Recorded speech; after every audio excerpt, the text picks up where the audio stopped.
Olá, amigos. Continuamos com a série As Bem-aventuranças e Suas Virtudes, com Maruísa Baio. Bem-vinda, Maruísa.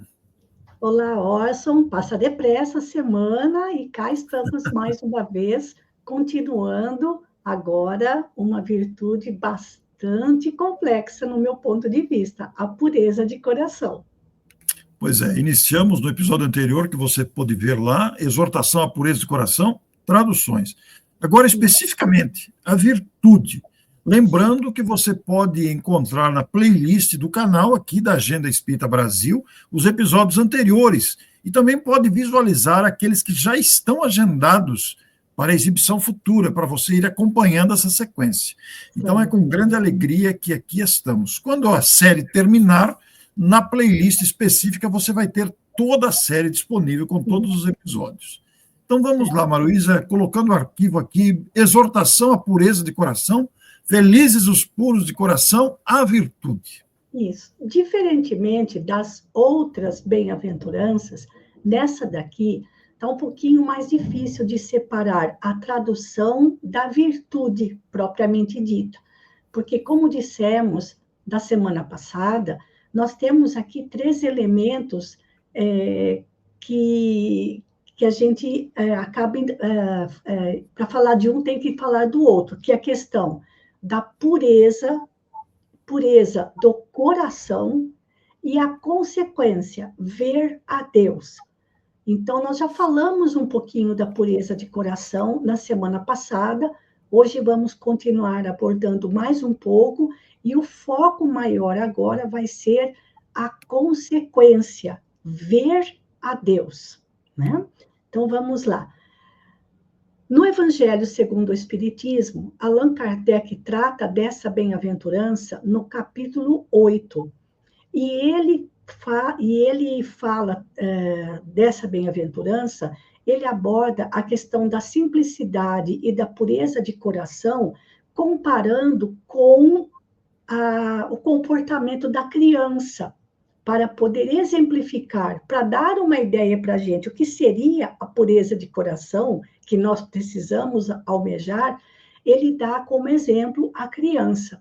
Mas ele também ele fala que a pureza de coração começa, na verdade, com a pureza do pensamento.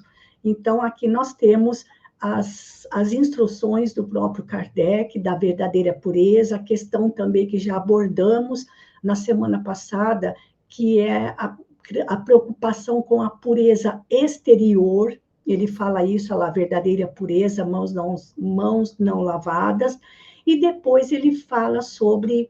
depois tem as instruções dos espíritos, que inclusive uma delas, sobre deixar que venham as minhas criancinhas, é de João Evangelista. Agora, a mais linda é a segunda, bem-aventurados os que têm fechados os olhos, que é uma mensagem do cura de Ars. Essa mensagem é maravilhosa, vale a pena, porque, como ele diz, antes de pedir a cura do corpo, devemos buscar a cura da alma. É isso que ele diz dessa instrução. Vale a pena conhecer as palavras do cura de Ars. Então, vamos lá. Kardec diz assim, só um trechinho, lá no item 3. A pureza de coração é inseparável da simplicidade e da humildade. Claro, nem dá para imaginar, não é, Orson? Um orgulhoso que seja puro de coração. E exclui todo pensamento de egoísmo e de orgulho. Então, vejam, gente, a pureza de coração começa, na verdade, com a limpeza do nosso pensamento. Nem sequer pensar no mal. Por isso, Jesus toma a infância por emblema dessa pureza, como a tomou da humildade. Porque até uma determinada idade, não é, Orson? A criança é o símbolo da pureza de coração. Depois, Maruísa, convivendo com os adultos, a criança vai adquirindo malícias, né? Exato. E se torna um adulto com olhares maliciosos. Vendo o exemplo que tem dentro da própria casa e começam a vir à tona também as suas tendências de existências anteriores. Mas há um período onde a criança realmente é o símbolo da pureza de coração. Por Sim. isso, Jesus toma como exemplo para a gente compreender, olha, é nisso que vocês têm que chegar.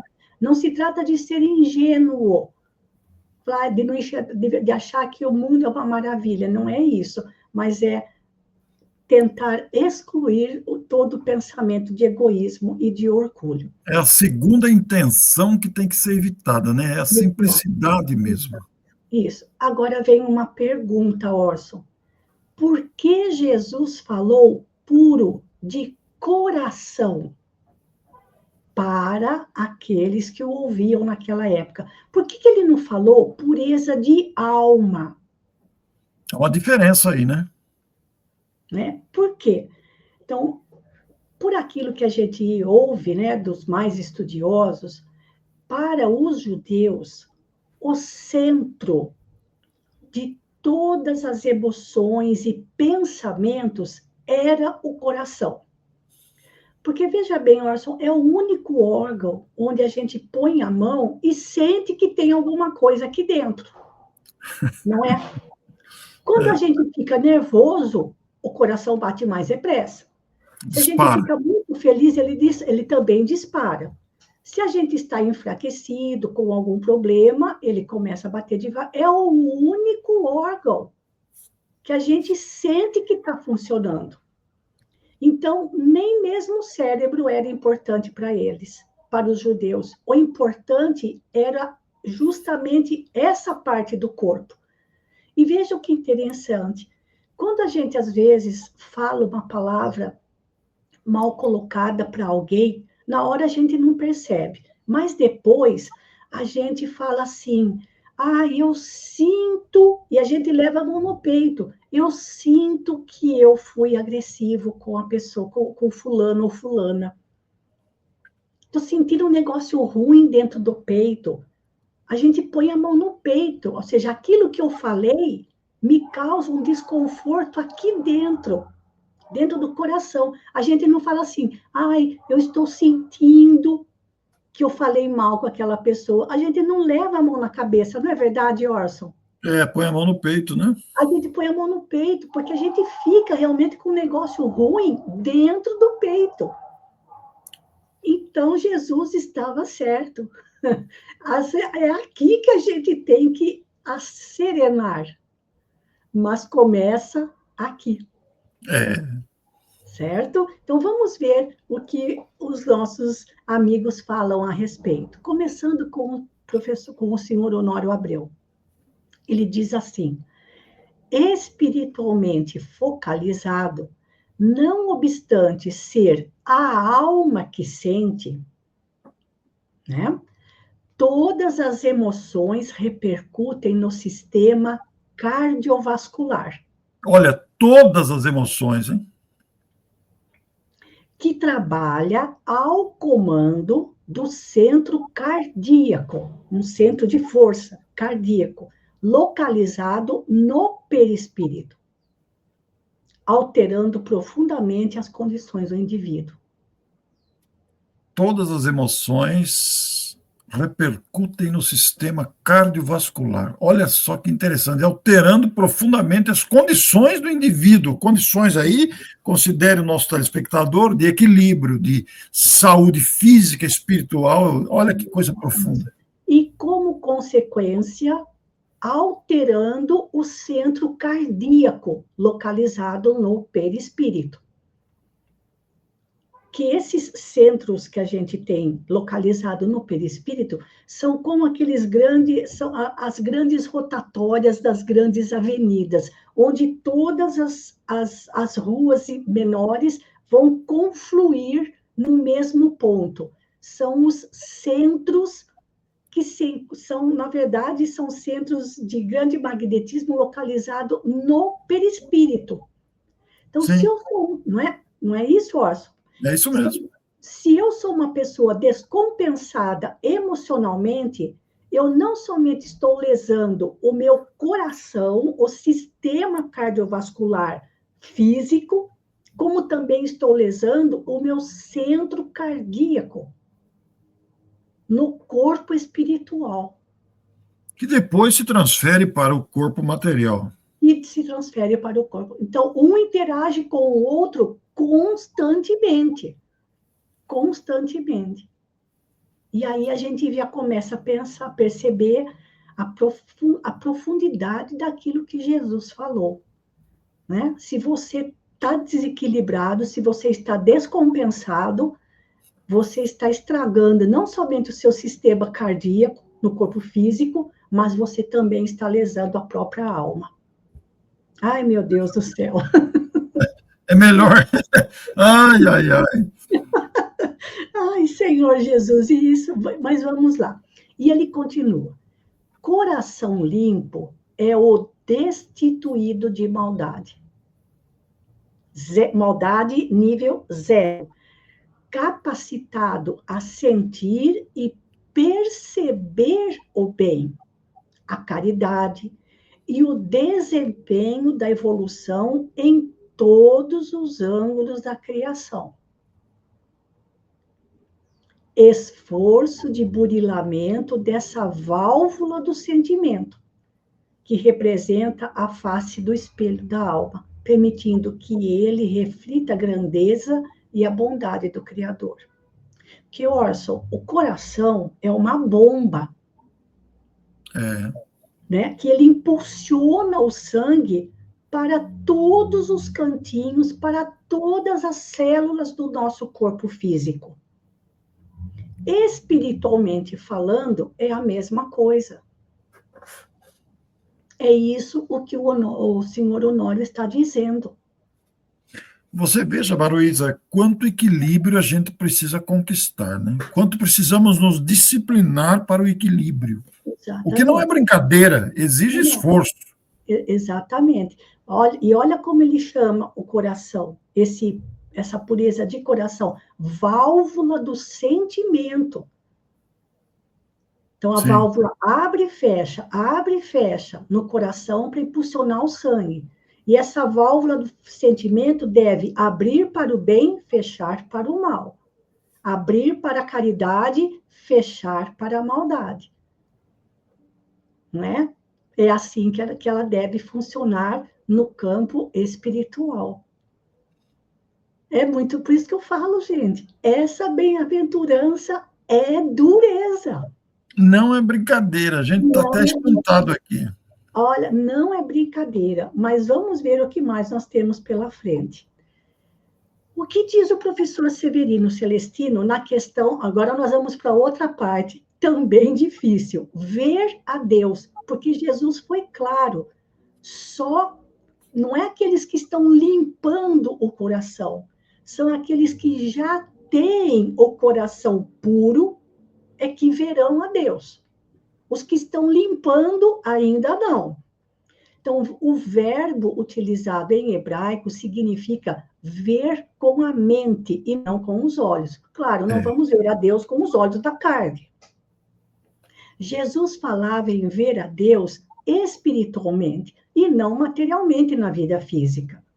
Ver a Deus é uma consequência natural da nossa evolução espiritual, através das boas ações e obras, e jamais será possível em nosso planeta esta visão. Olha, jamais será possível em nosso planeta. Hein? Enquanto não atingirmos a segunda ordem na escala espírita, terceira ordem, espíritos imperfeitos, somos nós. Segunda ordem são os bons espíritos. E a primeira ordem, os espíritos puros. Esses verão a Deus. Maruísa, o desafio é enorme. Gente, essa bem-aventurança, Orson, olha, pega.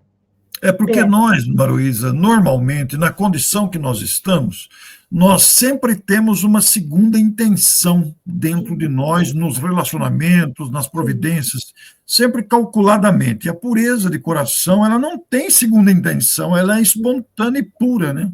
Ela não vê o mal Em nada. Em nada. E nem em ninguém. Você veja, por exemplo, eu estou me lembrando de Jesus lá crucificado, pedir perdão a Deus, porque eles não sabem o que estão fazendo. Você veja, ele está destituído de qualquer sentimento de contrariedade, de revolta com aqueles que o maltratavam. Não estava chateado com ninguém. Não estava chateado, não estava nem decepcionado. Nem decepcionado. Ele já sabia muito bem o que o aguardava, não é? Nossa, Maroísa, como nós estamos distante disso, a gente se decepciona com tanta facilidade, a gente fica melindrado com as menores coisas. Isso. Olha, Orson, você fala aí da questão do nosso tempo, mas tem um caso de Chico Xavier que posso contar rapidinho. Por favor. Que vai exemplificar essa situação. Isso aconteceu em 1928. Ele tinha 18 anos e trabalhava num armazém. E na cidade tinha um senhor que era cego. E quem conduzia o cego era uma pessoa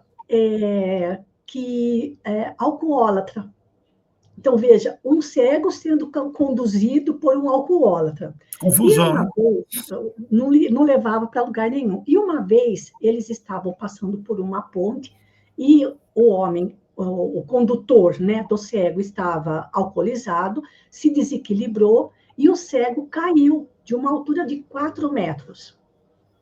E quem foi acudir? O Chico. Só que o Chico trabalhava durante o dia. Ele não podia cuidar do doente, do machucado ali. Um médico atendeu gratuitamente. O Chico alugou um quartinho para que ele pudesse ficar e se tratar, mas o Chico só podia ficar com ele à noite.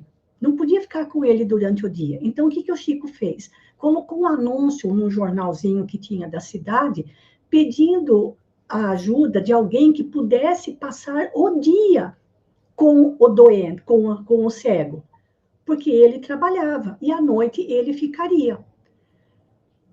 Quem se apresentou? Passou uma semana, não apareceu ninguém. Aí, Orson, foram 2 mulheres foram procurar o Chico e as 2 eram meretrizes, muito conhecidas na cidade, e foram perguntar para o Chico se elas poderiam passar o dia com o cego e cuidar dele.